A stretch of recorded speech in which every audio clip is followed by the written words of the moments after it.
want to welcome everybody to the next to last episode in our Spring 2020 webinar series. This session is called Speak Authentically with Your Board About Their Performance, and thank you for joining us. As I mentioned before, in case you didn't catch it, just if you can keep your webcam off and your audio set to mute so that we have minimal interference. There will be time for question and answer at the end. You can send us questions by clicking on the chat icon and send them to Dennis Miller. There's actually two Dennis Millers registered right now. One is me and one is Dennis. One of us will see that at some point. And we will be circulating, hopefully later this week, a recording of the webinar that will include slides. So if you have to pop off early or you want to go back and review, we will provide that for you. Our speakers today are Dennis Miller. For those of you who are not familiar, Dennis is a nationally recognized nonprofit strategic leadership coach and executive search consultant. He is an expert in board governance, leadership development, philanthropy, succession planning, and he is a sought-after motivational speaker, retreat facilitator, and leadership performance coach. His experience working with hundreds of nonprofit organizations, he guides them to higher levels of performance and effectiveness in the community. Dennis has 35 years of experience in leadership roles in the nonprofit sector. He is also the author of 4 books on nonprofit organization success, as well as a compellingly told memoir. I'm hoping that, if this is your first time hearing Dennis speak, that you will be hooked, as many of his fans are. Greg Nielsen recently joined the firm as Senior Vice President for Dennis Miller Associates. In addition, he is President and CEO of Nielsen Training and Consulting. Greg is an experienced nonprofit CEO and consultant, and he's committed to helping leaders and organizations excel. He's also a frequent public speaker on nonprofit leadership, leadership and governance, and we are thrilled to have him with us today. As CEO of the Center of Nonprofit Excellence, Greg expanded the reach of that organization to serve more than 500 nonprofit organizations through consulting and professional development. He launched Destination Excellence, a 6-month leadership development program for nonprofit executives, and Circles of Excellence, a peer-to-peer learning program for nonprofit leaders. The growth and accomplishments of that organization under his leadership were recognized with awards from the Better Business Bureau for Ethics and the Louisville Urban League for championing diversity. Greg is also a military veteran and has served as an officer and attorney with the United States Army Judge Advocate General's Corps. So I want to welcome you both, gentlemen. I'm going to turn my voice off and let you two get to it. Thank you, Michelle. Let me just start, Gregory, if I can. I'm delighted to be partnering with my colleague and friend, Gregory Nielsen, on this webinar. And let me just say, all of you know that for a nonprofit organization to be successful, there's got to be a partnership between the CEO and his or her leadership team and the board. That goes without saying. Strong relationships and partnerships are built on trust and respect and open and honest communication. Must be a shared sense of accountability and responsibility and be strategically aligned to achieve your mission. But what happens when either the board or the CEO are not on the same page or feeling that one is not carrying their weight? Easy to talk about what happens if the board feels the CEO is not performing at a level they want. There's an improvement plan and they could even make a change they want. But the challenge for so many nonprofit CEOs, and we've all been in one, is what do you do when the board, as well-meaning as they are and as talented as they are professionally, as business people and community leaders and civic leaders, etc., are not living up to responsibility? How do you have that conversation with them about improving their performance? Because at the end of the day, high-performing boards and high-performing leadership teams create better outcomes for the beneficiaries. So that's the purpose of today's webinar, and I'm delighted to have Gregory kick us off. Excellent. Thank you, Dennis.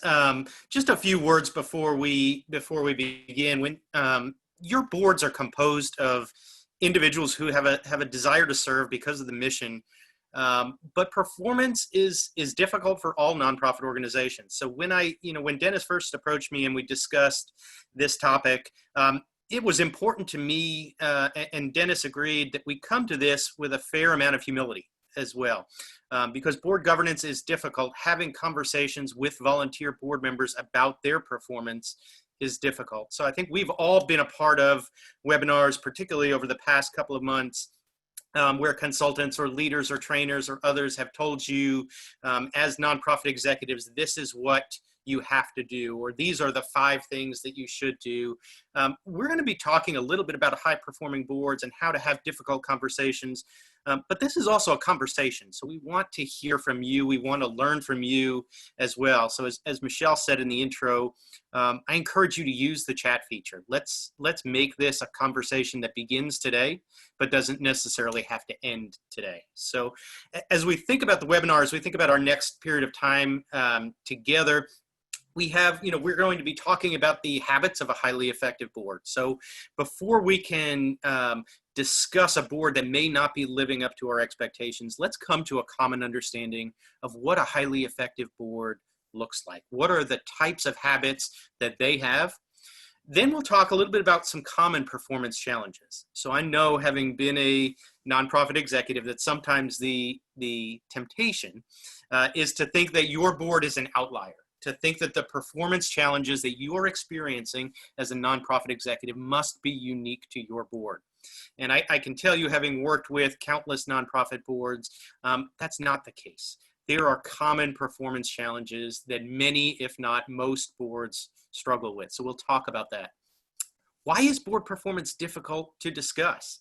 I know I've experienced this as a nonprofit executive. I suggest Dennis has as well. Most of you on the call probably have as well. It's not a comfortable conversation when we have to talk to our board chair. We have to talk to our board as a whole about them failing to live up to the expectations that we have for them, that our mission demands of them. We'll talk about the importance of training. We'll talk about managing difficult conversations. And then at the end, we'll wrap up by talking about how to create a culture of performance among your board, so that when you're thinking about board performance, when you're having these conversations, they're not isolated conversations. They're not occurring in a vacuum or in a silo, but they're part of a larger effort to create a culture of high performance among your board members. As we begin, it's important to me that we all have a common understanding of board performance, a common understanding of what a healthy, effective board does. What are the types of activities that they participate in? And I suggest to you there are 3 questions that you as nonprofit executives, and by extension, your board chairs or those who recruit and evaluate your board members, need to answer. And those 3 questions are: what do you expect of them? How will they be supported? And how will they be held accountable? So again, we can put together detailed job descriptions for board members, but at a foundational level, the 3 questions every board member needs to have answered for them to be an effective member of the team is: what do you expect of me? How will I be supported? Because that's a recognition that none of us comes to board governance with a degree in nonprofit board excellence, right? This is a learning process for all of us, and all of us need support along the way. So what do you expect? How will I be supported? And then third, how do we hold board members accountable? So every organization, every nonprofit that I've worked with is going to answer these questions differently. They all may have different expectations of their board members based on the uniqueness of their mission, the size of their board, etc. They all will provide support in a different way, and they all will develop a culture of accountability in a different way. So I don't throw these questions out there to tell you that there's a black and white answer for how to address all 3 of these. What's most important is that you as an executive, you as your board, are posing those questions and answering them for the board. What do you expect? How will they be supported? How will they be held accountable? Next, you see on the screen the image of the boat. And anyone who has been to one of my metaphors or been part of one of my sessions in the past will know that I am a big proponent of metaphors. I use metaphors throughout my presentations. And one of the metaphors that I use is the metaphor of the boat. right? And if you see on the image there, there are two different sides. There's strategy and there's operations. Strategy is obviously most closely aligned with the role of the board. Operations most closely aligned with the role of the executive and his or her staff. I put the metaphor up there because you have to row together. And one of the underpinnings when we talk about board performance is which side of the boat is not necessarily pulling their weight. And this is not an attempt to assign blame, but it's an attempt to understand where is the weakness coming from. Because if we have an executive and a staff that are really rolling and they're really in sync on the operational side, and we have a board that is really struggling on the strategy side, what's going to happen? That boat goes around in circles, right? So ideally, when we're talking about managing board performance and we're talking about having a conversation with your board, I suggest to you, if it's helpful, talk to them about the metaphor of the boat and the importance of both of us, both sides, pulling their weight equally. The other metaphor that I use is, or term I use is habits. So all of us as individuals have habits, right? You know, in our personal lives, in our private lives, in our professional lives, there are things that we do routinely, ordinarily, every single day that are just a part of who we are as a leader, who we are as an individual, who we are as part of our families. Similarly, every board has habits as well. So when I'll facilitate a board retreat, one of the questions that I'll ask board members at the outset, and sometimes we'll even make a list, is what are the habits of this board? And again, habits is not a term that has a positive or a negative connotation. Habits can be positive. Habits can be negative. They can be things that propel us forward. They can be things that hold us back. And so the challenge when you're talking to your board about performance is to understand what are the habits of our team, our board, that we want to memorialize, that are positive, that we want to turn into traditions for our organization, that when people think of our board, these are the habits, this is the culture they think of. So that's on one side. On the flip side, what are the habits that we want to break? What are those negative actions, those negative aspects to our board culture that are holding us back from performing effectively as a team? So again, one way that you can broach a conversation with your board about performance is through a lens of habits. What are the habits that we have as a team that are pushing us forward? What are the habits that we want to break? When we think about healthy boards, there are 5 habits that I suggest to you that healthy boards exhibit on a regular basis. You see them listed on the slide there. First, they define expectations meticulously. So if you want to, I suggest this, I recommend this when you want to, if you're evaluating a board or if you're considering board service yourself, ask them, what are the expectations? What is the culture of our board? How quickly can a nonprofit executive answer that for you? How quickly can board members answer that about the board as a whole? What's expected of me as a board member? How specific are those expectations? And I would suggest that a healthier board has more specific expectations. Second habit of a healthy board is that they recruit intentionally, meaning there are specific skills, there are specific attributes, there are specific personality and communication styles that this board has prioritized, that they have taken a look at who is on the team right now, what skills, talents, attributes, personality styles do they bring to the team, and where are we missing talents? Where are we missing skills? And then they prioritize that as they go out and recruit intentionally. Third habit of a healthy board, and if you look at the data nationally, this is the one that stands out to you the most in terms of making a statistically significant difference in board performance, is they have a thoughtful orientation process. So I recently wrote an article on board orientation, and Dennis, I know, is going to talk a little bit more about the importance of orientation when it comes to performance conversations, but a healthy board has a thoughtful orientation program that includes face-to-face time spent with both the executive director and the board chair and even other board leaders. Recently, I've worked with a number of organizations where we've helped set up even a mentoring program for new board members where we pair them with existing board members and have a specific set of expectations for that mentoring relationship. So again, another habit, a hallmark of a healthy board is a thorough orientation. Fourth is obvious, that they govern effectively, meaning when there are critical decisions that have to be made by the board team, there are aspects that are uniquely within the board's sphere of influence. They can act as a team. They can manage conflict. They can communicate effectively. They can disagree thoughtfully and still be able to reach a point of consensus. And then finally, the final habit of a healthy board is that they evaluate themselves frequently. Again, every organization will define frequently differently, but it's about the board being willing to hold a mirror up to itself and its own performance. With that, I'm going to turn it over to Dennis for the next section on obstacles to board performance. Dennis, I turn it over to you. Thanks, Gregory. And I see a number of questions coming in, and we'll try to address them throughout this presentation, but I also want to make this offering to all of you. I'm willing to offer everybody who's participating in the webinar a free 30-minute conference call by emailing me, dennis@denniscmiller.com. If you don't put the C in, you get a furniture store in Brooklyn, seriously. But there's a lot of questions you have about fundraising, everything else. I'm going to try to address it, but I want you to know that we're going to try to cover everything we can, but I want you also to have the time to ask me questions if you can. All right.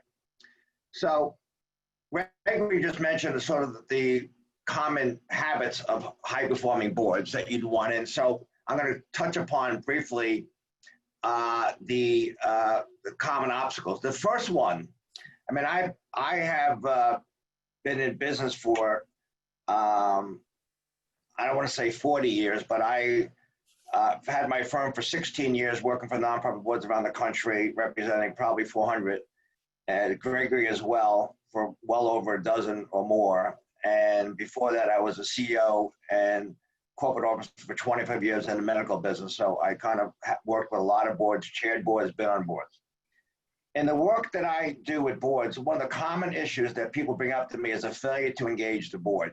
And that's common, a couple of things here. One is that for many people on the board, they see their role as sort of the passive side of the performance. It's fiduciary responsibilities, maybe a strategic business advisor, but we as either CEOs or as board chairs, we don't engage them. And I think it's really important to making sure that we're asking our board members for their ideas, for their suggestions, for their thoughts, and not just have all in favor say aye. And I'm going to touch upon that in a second here about board meetings here. Clearly, when you fail to engage your board,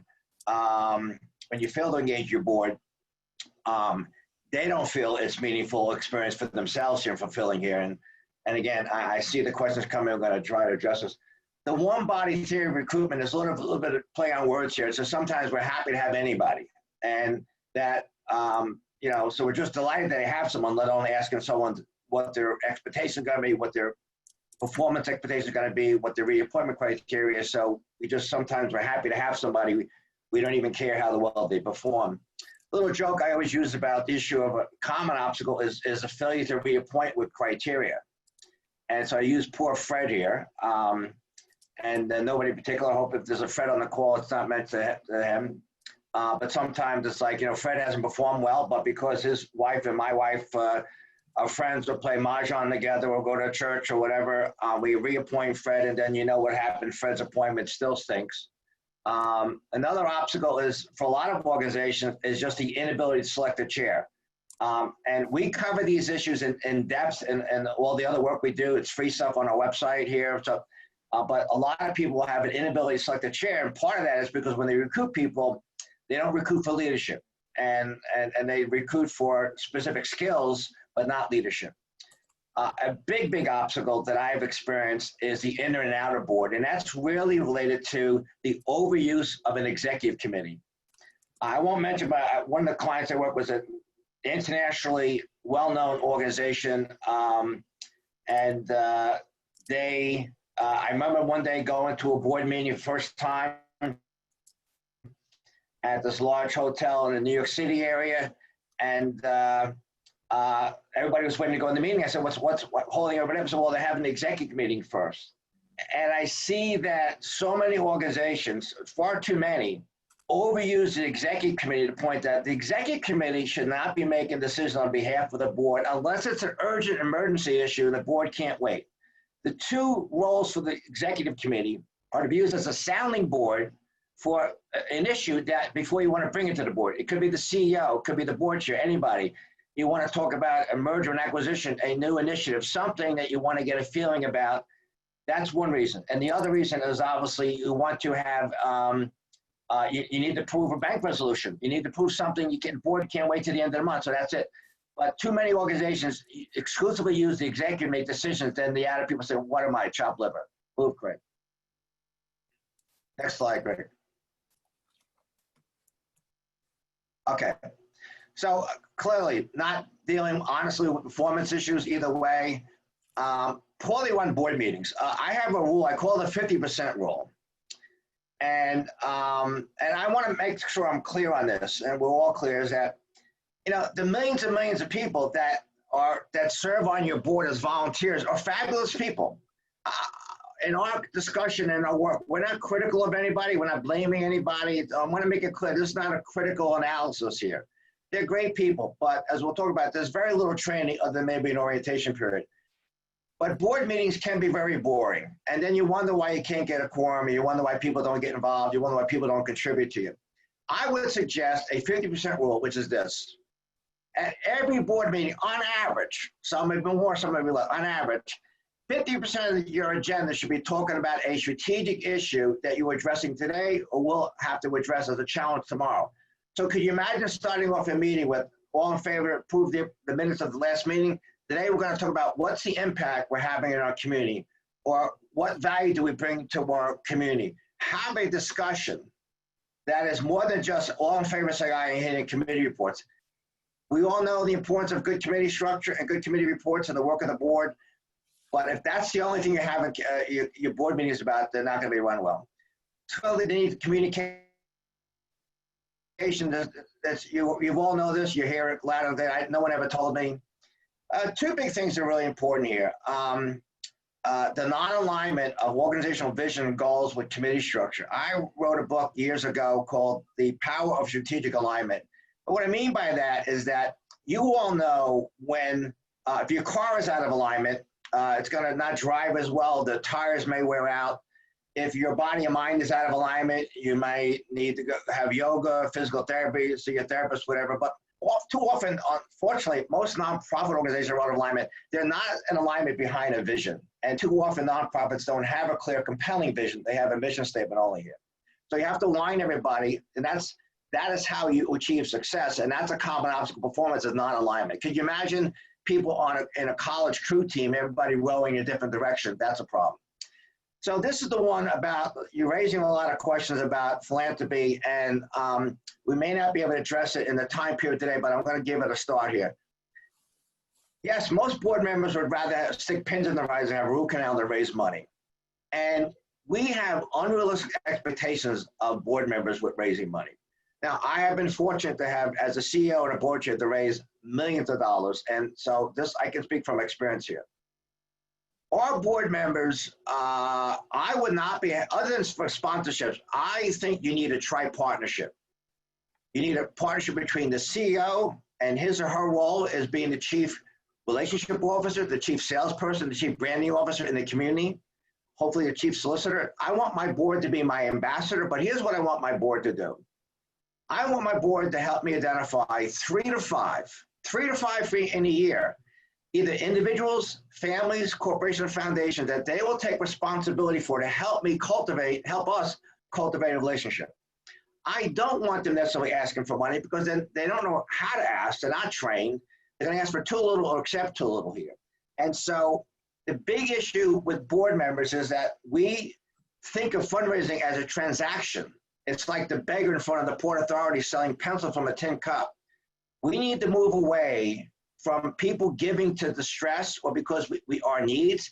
And there's two things that are very important. Again, that I could go on and on. We're going to send you some stuff there. Is this: people give to success, not to distress, and they give to the needs of those you serve, not your organizational needs. So the more you can communicate your achievements and your successes, you want everybody, including your chief development officer, if you have one, to work together as a tri-partnership to promote your achievements, promote your success, and seek people for investments here, okay? Next slide. Okay, so why is it difficult to discuss at times the issue of board training or board performance issues? How is it? It is very uncomfortable from most people, and I understand that. Okay, so the first part is that because they're oftentimes successful people in business or successful people in the community or whatever, we don't think they need training. And I don't know any organization that doesn't train people. I believe now there are national standards or state standards for training people, everybody in the country, to be on a board of education. With few exceptions, other than maybe a half-day board orientation where we give them a manual and they just maybe brief it, we need to think about training for our boards. And the ironic thing, based upon my research and Gregory's work too, is that board members want to be trained. It's not a negative. The second reason why it's difficult to discuss, and it's just true that it's no fault of your own or myself as a CEO, is that oftentimes we're not knowledgeable or experienced about best practices either in governance. We've maybe not been on a board or been on the board, but we don't know what the best practices are, so we don't know either. I mentioned this the third one earlier. Sometimes we're just so happy to have a beating heart on a board. The last thing we want to put is demands on them. There are a number of times that I've seen a lot of organizations where I've gotten today, board members don't want training, don't think they need training, think it's a reflection upon them, think they're perfect, think they don't need training, and it's silly. Another difficult issue is that we don't have any time or money to invest. It's relatively inexpensive, which we'll go on to, but we don't think about it as an investment. And last but not least, sometimes like I just been hired by my board. They hire and fire me. I'm not risking my job to bring up performance. So there's some difficult decisions there for you as a CEO and as a board, but those are some of the common issues of performance. Next. Gregory. Dennis, I'll take it back from you here. You alluded to it really well when you said that training is critically important. I mentioned it at the outset that none of us come to our first board role, and particularly even as we grow as board members, understanding it all and knowing the latest when it comes to the importance of governance and the various governance roles. So training is critically important. But why? Why beyond just spending the resources of time and spending the resources of money to bring someone in to provide training for your board? Moreover, you deserve it. As a nonprofit executive, as a nonprofit professional, you are working with this team. You have put your career, to a large extent, in their hands, right? This is a partnership between the executive and the board. You deserve a high-performing board. You deserve a set of partners working with you in this difficult, challenging work that understands their role, that has an opportunity to embrace the difficult questions that they may have related to their role, that has an opportunity to ask questions about what are the expectations, where might I not be clear in my role as a board member, where might we not be clear in terms of drawing lines and boundaries between the role of the executive and the role of the board. So first and foremost, when it comes to the importance of training for nonprofit boards and nonprofit CEOs, you deserve it. You deserve to have a highly effective, high-functioning nonprofit board. Second is, on top of that, your mission deserves it. So I want everyone to pause right now and think of your mission. There are those of you on the call right now that are doing absolutely critical work that our communities depend on. You are feeding the hungry, you're housing the homeless, you're addressing issues of equity across our community, issues of injustice across our communities, environmental concerns. Your mission deserves you having a team that can effectively help propel the mission forward. Those that you serve, your staff, your stakeholders, the community as a whole, needs you to have that effective board team, and an effective board team is a trained board team. An effective board team is one that understands its role thoroughly. Third is training provides support to meet expectations. I talk to a lot of nonprofit organizations about board performance, and they will tell me, well, we have an expectations document. All of our board members sign it each year. And they know that we're going to have, a board performance review or a board self-assessment or a board retreat at the end of the year. So they know they're going to be held accountable. But what they're missing is that middle step What type of support are you providing to board members to meet that expectation? I talk to a lot of board members who understand the expectations, who may understand even what Dennis said in terms of identifying 3 to 5 potential individuals or prospects as donors, but they just don't know where to start. What is the first step in the process? That's the benefit of training, is it can break down some of those barriers, some of that wall between expectation and accountability. Fourth, training is a foundational point of accountability. It's hard to hold someone accountable if you haven't provided them adequate support to meet those expectations. And then fifth, training embraces difficult conversations. So we talked earlier about the importance of a thorough board orientation and going over issues of the history of your organization, board expectations, programs, finances, itself. What that misses is the key intermediate step, which is the difficult conversations. Where do I have struggles as a board member? Where do I need more information, more education, more support around my role as a board member? Things that I may not either feel comfortable voicing during that initial orientation, or I may not know enough yet to voice what I don't know. I may not know what I don't know at that point. So the benefit of training is, in addition to the information that you're providing to board members, it's also giving them an opportunity to voice any questions, comments, or concerns that they may have. Next, I want to talk, and this is, obviously the title of the webinar today was how to speak authentically with your board about their performance. And a lot of what we've talked about so far has been leading up to that. So a foundation of performance, what does a healthy board look like? What is the role of the board? Next is what happens when you have to have difficult conversations, either with your board chair or with the board as a whole about performance. That's where it gets tricky. That's where it gets challenging. I've been in that situation. I know that sometimes that's where the anxiety level rises. That's where the heart rate rises of, I have to find the time to speak with my board, but how do I do it? How do I broach that conversation? How do I do it in a way that's going to be constructive and not adversarial? And so that's what I'd like to spend a few minutes talking about here. First and foremost, I think it's really clear to be blatantly clear about the purpose of the conversation.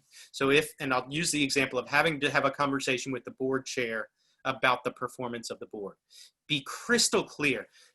Joe, I would like to talk to you about the performance of our board. Can we set aside some time to do that? This is not a topic that you want to ambush your board on. This is not a topic you want to ambush the board chair on. Give them an opportunity to understand that this is what the topic of conversation is going to be, so that they can gather their thoughts prior to the conversation. It will make that conversation a lot more effective down the road. Second is be open to appreciating different perspectives. You may have the perception, it may be correct, that the board's performance is lacking. Be prepared, though, that the board chair or individual board members that you're speaking with may have a different perspective.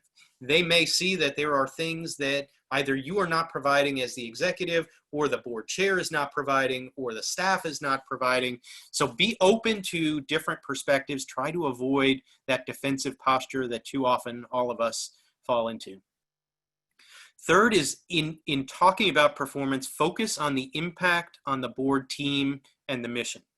So anytime emotions are charged, anytime we're having a difficult conversation, a lot of times the temptation, the default is to fall into that finger pointing posture. You are not doing this. You are not doing that. Instead, focus on the behavior. Focus on how that behavior from your perspective is impacting the board team as a whole and is impacting the mission of the organization. So it's not just that it's angering you that a board member is doing X, Y, or Z. What is the impact that that behavior is having on your ability to lead, on the board's ability to function as a team, and on your organization's ability to fulfill its mission? Tied to that second bullet point is avoid assumptions. Allow the board member to respond. Allow it to be a dialogue and a conversation where you're listening to one another, where you're learning from one another. Avoid blame. Acknowledge that there may be strong feelings on both sides of the conversation, and listen to learn.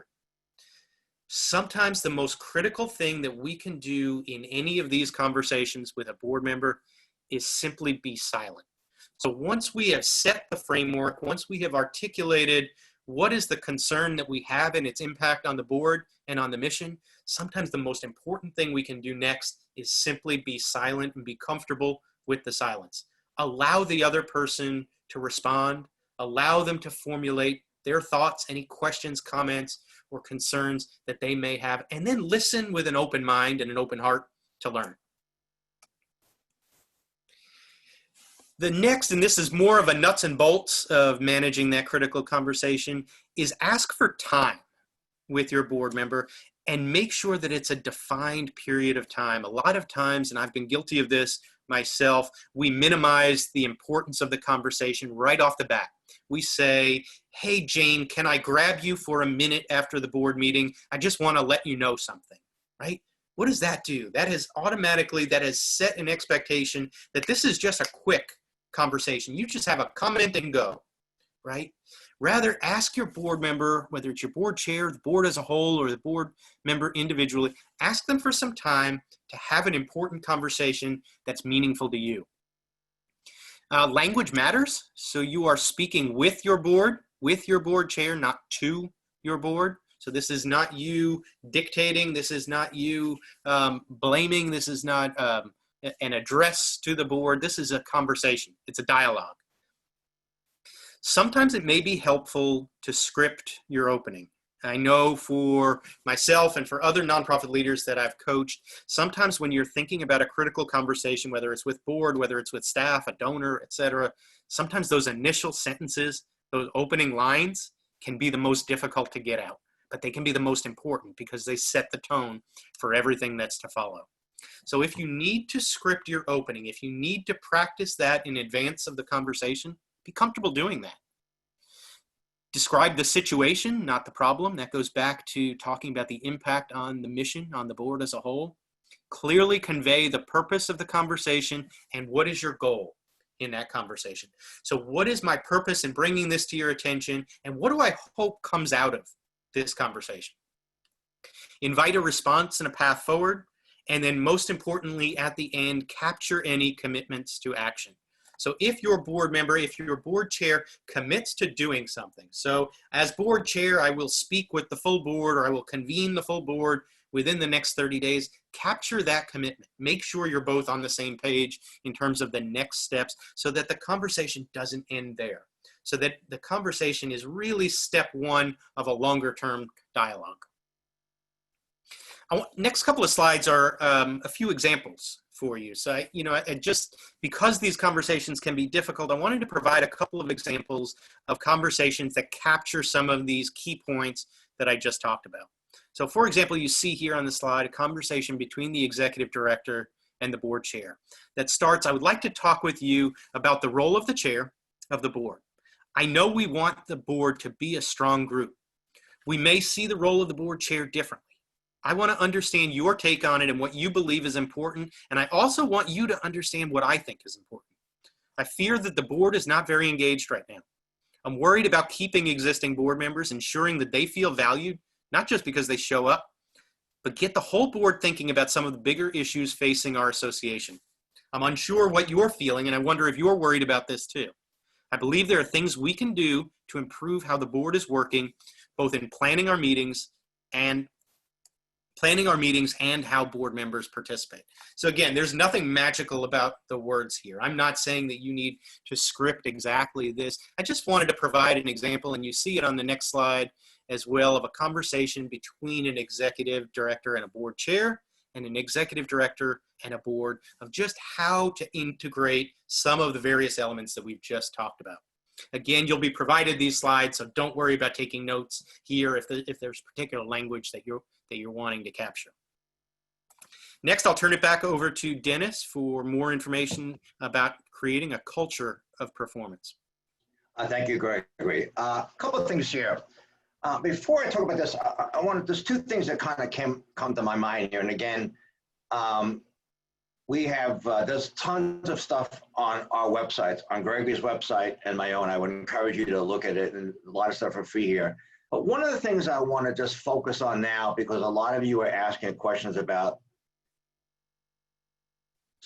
some of the reasons why there's performance issues with the board is that we don't always do a good job of explaining to them what we want. So I'm going to go over just a couple of basic things, and I want to come back to creating a culture here. I think there's 4 stages, life cycles of a board.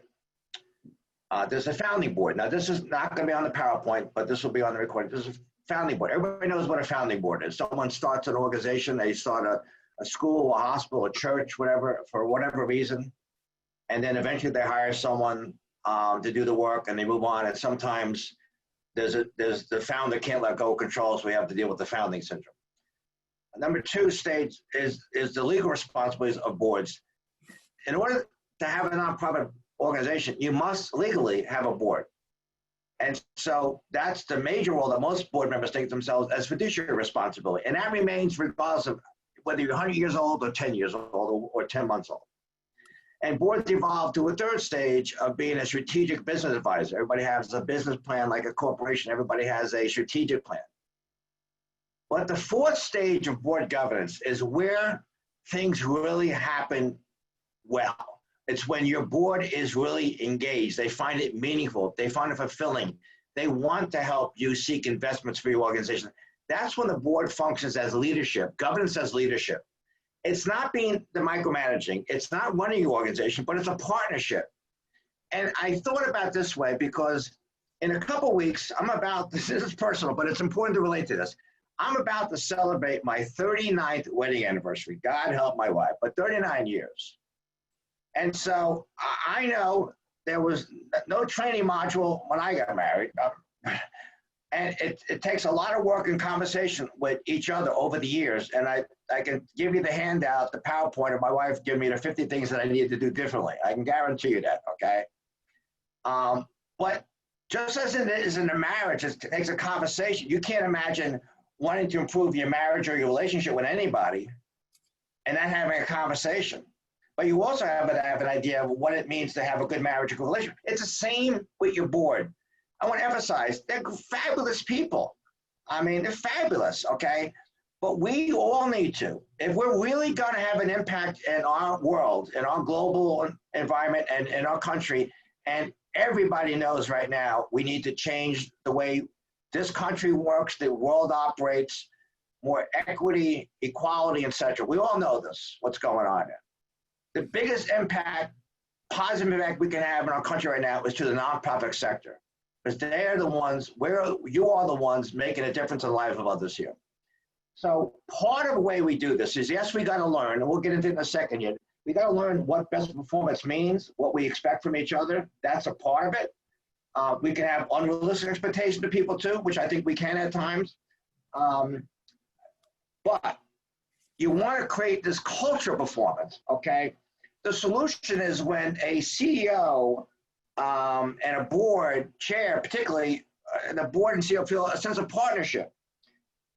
They feel a shared responsibility to make this happen, to provide board education and governance. As you all know, it could take years sometimes for board members just to learn the acronyms of our sector, let alone to be expected him to be taken on a lead role in succession here. So a couple things here.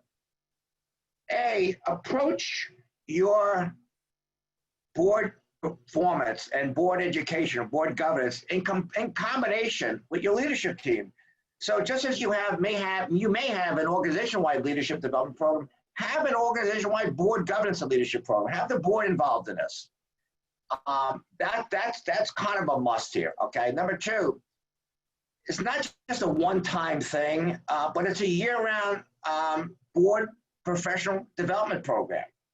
And that's crucial to make this an ongoing process. No differently, if you are a physician in medical practice, you have ongoing education. If you're a CPA and social worker, et cetera, nurse, you have ongoing education. We need to give our board members a gift of education. Next slide, Greg. There's a lot of fairly good and some better nonprofit leadership journals or online newsletters. Subscribe for them. It's usually inexpensive, but let them see kind of what other people say.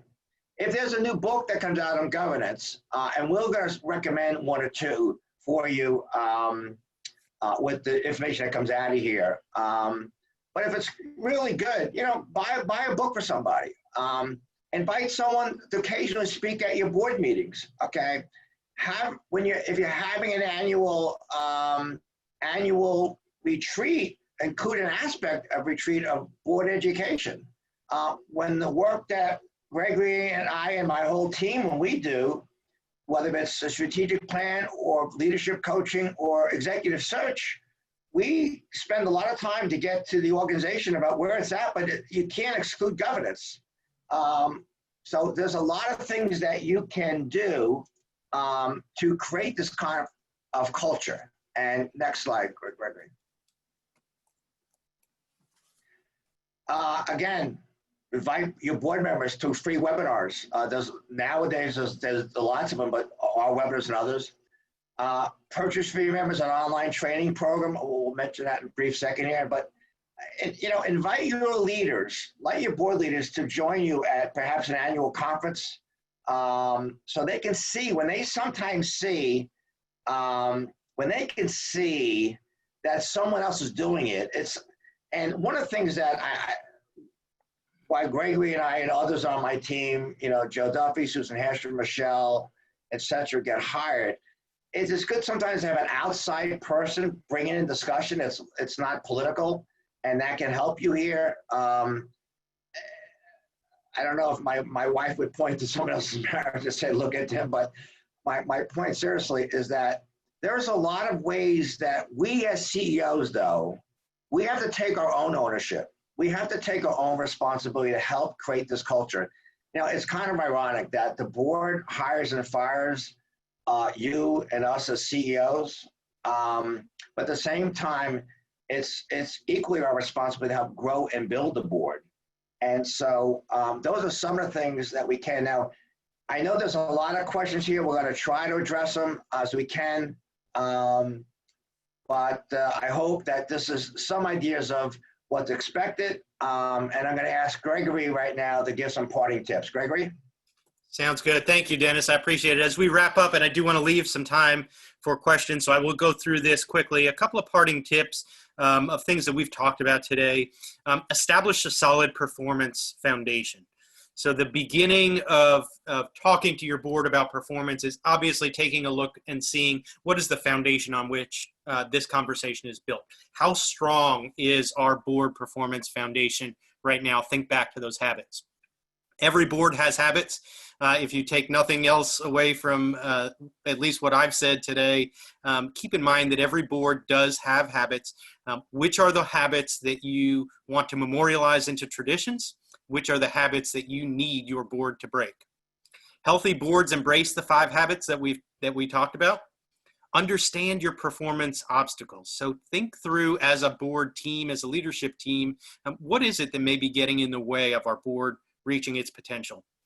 Embrace training, manage the critical conversations effectively, and create a culture of performance. And with that, Michelle, I will turn it back over to you if there are any additional questions. I think Dennis and I are happy to stick around for as long as possible to address those now.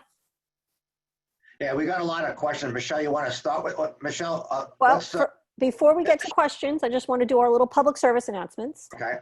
Before you leave your computer today, I hope you'll think about signing up for our final spring webinar next Wednesday, same time, same place, Leading in the Age of Coronavirus by our own Joe Duffy. In addition, and this will be a really good place for Dennis to start with the questions, because I could see a question that says, how else can we serve to improve performance? By the way, before we get there, I want to just mention that this spring we've probably had close to 1,000 participants in our online webinars, which is just a really exciting thing to know that so many people have tuned in to find out how they can become high performing.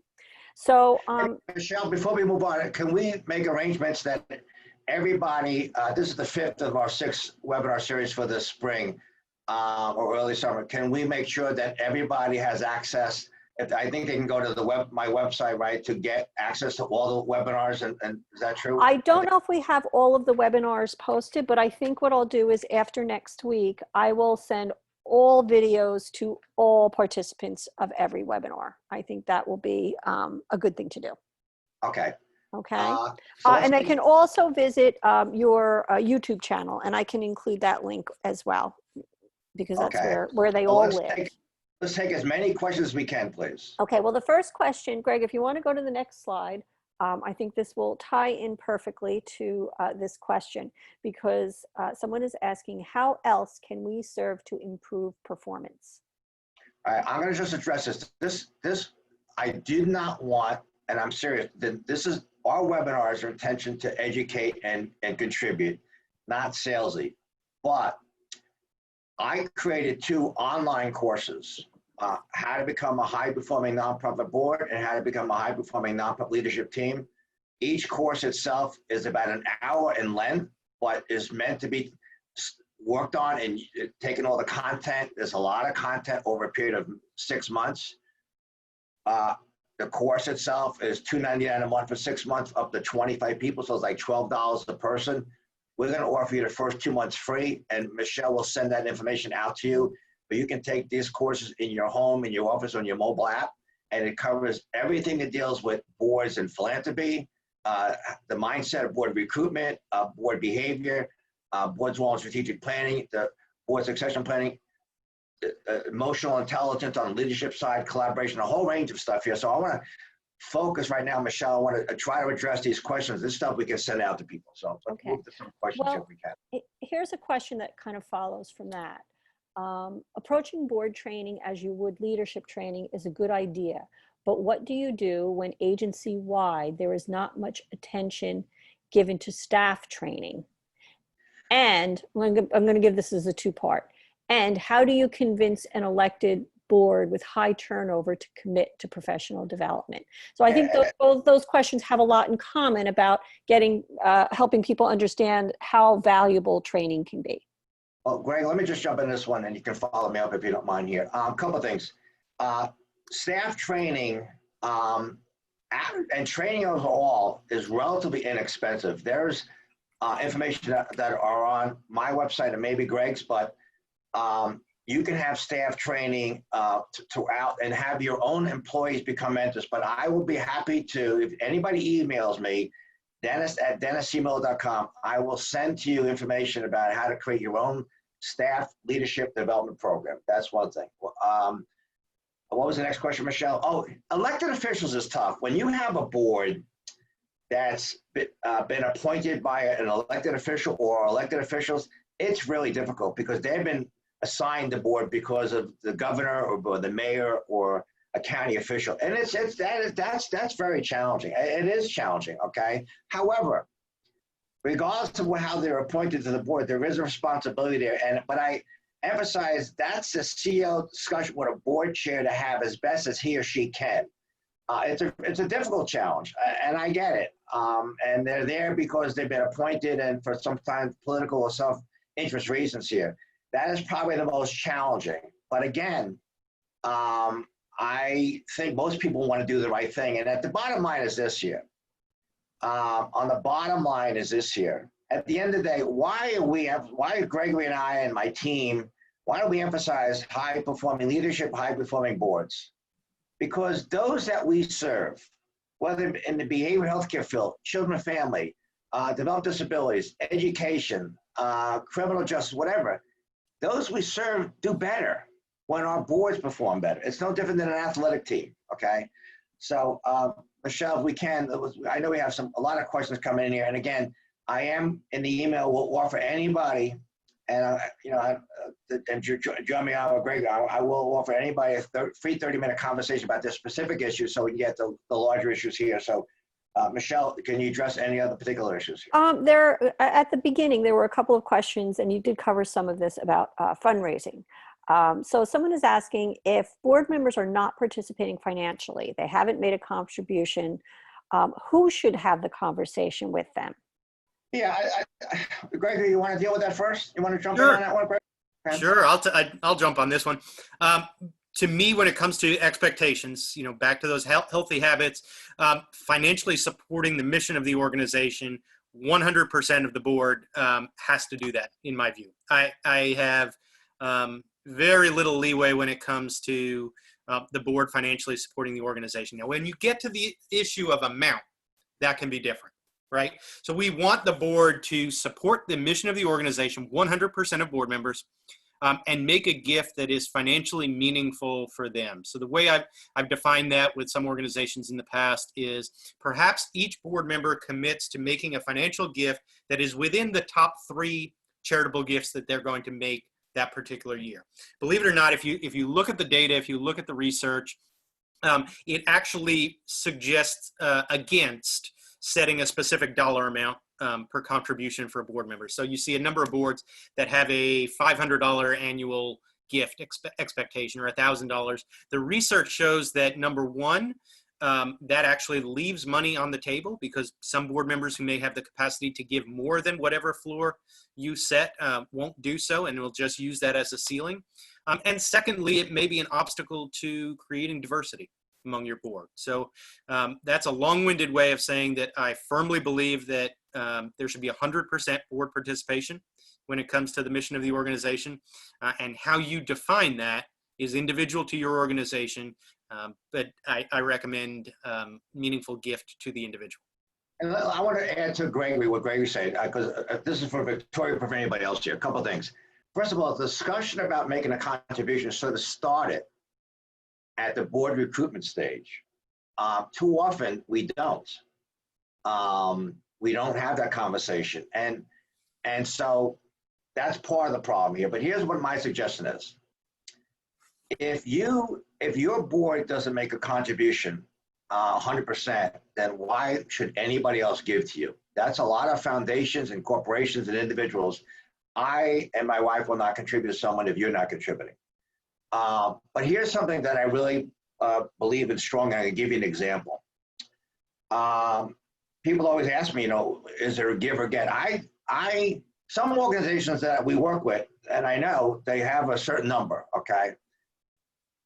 I don't like that because I had a client, maybe actually, I think 15 years ago, this client, before I got there, they initiated a give or get.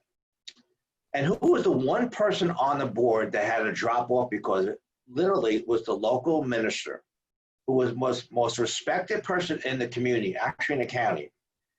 And they shot themselves in the foot. I do think if, you should be able to look in the mirror and if whether the contribution is $10, $100, or $1,000 or $10,000, you need to be able to make a contribution subject to your own means, okay? And that's a private matter here. Who should have that conversation is really the board chair, should have that conversation with the board members. And I know I get a lot of emails and questions here, what am I with the problem as the board chair? I don't want to put you at risk here, but I think it should be another board member or maybe someone on the board to do it here. But I think that years ago, I was asked to write an article by a publisher about how and when to fire a board member. And I said, very easy, very difficulty, but as a CEO, stay out of it. It's not going to do you any good. But clearly, the board president should be to have a conversation. And again, it's just subject to what you can afford. If you can literally only afford a few bucks, then give it. Then you can say, our board gave 100%. What's the next question we got, Michelle? Right, I'm going to combine a couple because it makes sense to do that. There's a question that asks, who oversees the board? And there's a related question that says, where did I lost it? Who, when the board is not following bylaws, who brings this up and who monitors it? So who is overseeing the board and making sure that it's doing what it needs to do? That's a good question. Actually, in most cases, the nonprofit board represents the community at large. So if the community felt they weren't doing it legally, my colleague over here, my business partner, Gregory, is a lawyer, so I'm not even going to go there, but I'm not going to let him do that here. The board's really sort of self-governing situation. Greg, you want to take it away from me so I don't further embarrass myself? That's okay. I as the lawyer on the group, I will jump in here. The answer is if the board is not doing what it needs to do, anyone and everyone should be the one empowered to bring that up. Mhm. Every single board member has a fiduciary duty to the organization, to the mission, ultimately to the community. So I like to see a culture of the entire board feeling empowered, that if they see the organization going astray, if they see the board failing to live up to its own expectations or the community's expectations of its board, that they're all empowered to raise that issue. Ultimately, the board is responsible for governing itself. The executive director certainly has a role to play in providing information, but in terms of building a competent board, in terms of maintaining the integrity of the board, that's something that I need to see the board take ownership of. They have to really grip that responsibility, and it's a key part of their fiduciary responsibility as well. Okay, here's a question that kind of goes a little bit back to the financial support question. And have seen this come up so many times over the years. How do you feel about when board members and boards lean on volunteer time as equivalent to monetary contributions? Yeah, I'm going to address this one up front here. I tell them to get real. So that's part of the thing they sign up for. Their time is a cop-out. I'm going to be their time to say I give my time is not enough. If that's your time, then if you need a funder and say, well, I'll give you my time. Now, I'm just being very honest with you. That's a nonsense argument, maybe not said in a politically correct manner here, because it raises my ire up. But giving your time is what you're expected to do. But part of that expectation of being on a board is to make a contribution to support them. And that's where it comes. It's like, the proof's in the pudding. As my mother used to say, the proof's in the pudding, Dennis. It's like, so that's a cop-out. And I've seen it too often. And that's how I think about it. Greg, you want to jump on me? And yeah, I agree with you, Dennis. I speak about it as a three-legged stool. Board members are expected to bring their time, their talent, and their treasure. So there's an and in that three-legged stool, not an or. So, there can be variations in terms of the amount of treasure you're bringing or the amount of time you have to give, but all three are equally important: time, talent, and treasure. It's not an either or. And I was going to say, because there's a follow-up question though. Does this also include, like, how does this bear out when it's someone who's giving, say, free professional time, like accounting services or legal services? It's the same thing. Okay. I'm glad board members are donating their time. I get it. But at the end of the day, if you really want to put your heart with your passion, unless your organization has such a large endowment, you don't need it. It's just being, I hate to say it, it's just being cheap. And again, there's a lot of people serve on boards that can't afford things, but you can give $1. If you give $1 a week, you get $50 a year here. But the act of giving itself is a commitment to the organization here. I want to make something very clear, as Gregory said, about the tri-partnership, which I emphasize a lot. I don't think it's a good idea to emphasize to your board and remind them all the time about their roles and responsibilities. They have to ask people for money. I wouldn't do that, because that's equivalency. I know this sounds silly. That's the equivalency of asking your 30-year-old son or daughter that lives at home to go to the mall this weekend and get married, find somebody. It's uncomfortable. They're not good at that. They haven't been trained for that. You want them to help you cultivate a relationship. But remember this, if you can take away two things on fundraising today about anything else, is people get to success. So how do you communicate to your stakeholders internally and externally? How do you communicate your success? How do you communicate your achievements? How do you communicate the impact you're having? And then it's not about asking for what you need, but it's asking to further the impact you're having. And right now, a lot of people are doing a good job at that, because they're making it real for people in the community that are suffering right now. We all know who they are. Most of our neighbors and families are suffering. So I get very passionate about this because I've been at it a long time. But what's the next question, Michelle? All right. Actually, Greg, I think this is one that you should lead off on. It says, what is your position on having elected officials serve on the board? Is that a conflict of interest? And I feel like there's a little legal, ethical flavor to I'll that. give my opinion first and then I'll ask Gregory. When I was president of a major medical center, we did not have elected officials on our board for the following reason. When they're unelected, you can't get them off.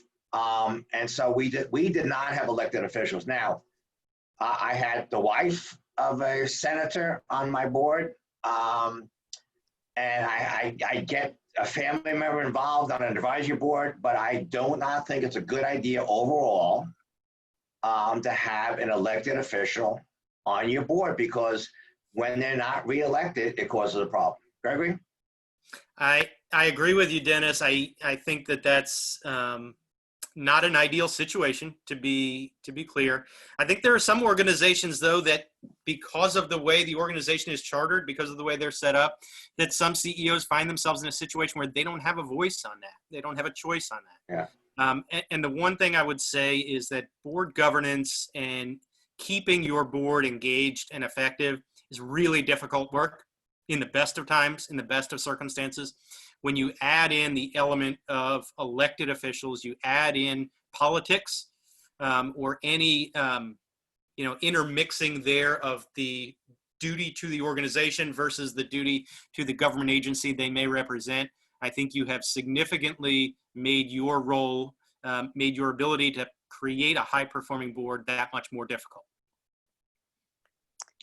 Yeah, I just, listen, this is, everyone who's on the call, all of you in the sector that all of us are committed to, that have been in the sector. I think one of the things that differentiates our group of our executives is that we've all been CEOs or board chairs or educators. I know how hard this is. It's not easy to run a nonprofit organization. Forget about the coronavirus challenges and the unemployment. It's not easy.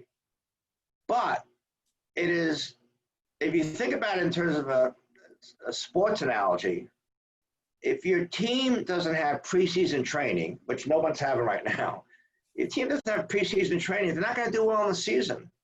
This is all about having an honest conversation with anybody that you're in business with, a personal relationship with, a business partnership with, of having expectations, but having an understanding. And this is where I would say to you as a CEO, executive director, and those leadership roles, it is your responsibility to understand what is the best practices. What do people do maybe differently?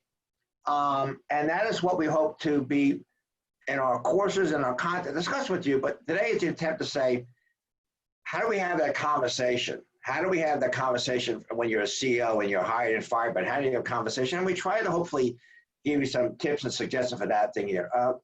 Michelle, any other questions that are up? One last one.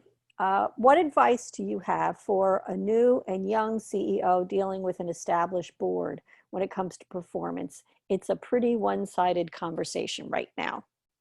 Say that again, please. Okay, what advice do you have for a new and young CEO who is dealing with an established board when it comes to performance? It's a pretty one-sided conversation right now. Meaning that I'm going to get Gregory in a second. Yeah, I think it means that they're having some challenges communicating with this probably older and more established board. Okay, so I'm going to go first and then ask my colleague and friend Gregory to jump in here a second here, which he will always make me look good by the time he finishes his conversation. As a young CEO, I would try to seek out a mentor. I would try to seek out someone who's an experienced CEO that can perhaps guide you with that here. That's one thing I would think I would do. Number two, I would make sure that you understand what the expectations of the board is.